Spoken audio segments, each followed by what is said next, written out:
Elle s'endort à l'hôtel avec son boss et se réveille dans un cimetière partien. Je m'appelle Sika, j'ai 27 ans. Je suis assistante de direction dans une grosse boîte à Lomé, au Togo. Mon patron, Monsieur Aklobessi, est un homme étrange. Toujours calme, courtois, mais avec un regard froid. Trop froid. Un matin, il m'annonce « Prépare-toi, on part pour Sokodé ce soir. Mission confidentielle. » Pas d'explication, juste un ordre. On est parti à la tombée de la nuit. Il conduisait lui-même. Aucun mot. Dans la voiture, une musique bizarre tournait en boucle. Des voix graves, presque démoniaques. Je lui ai demandé ce que c'était. Il a juste dit « Ce sont des invocations ».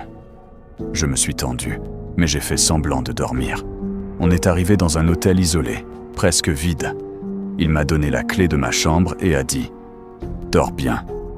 Demain, tu vivras quelque chose que peu de gens comprennent. » Cette phrase m'a glacé, mais j'étais trop fatigué pour réfléchir.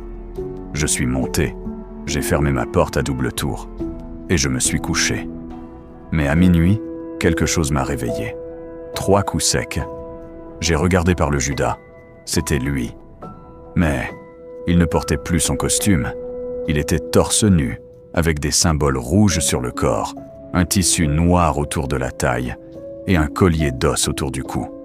Il n'a pas bougé. Il a juste dit, d'une voix étrange, « Il est temps !»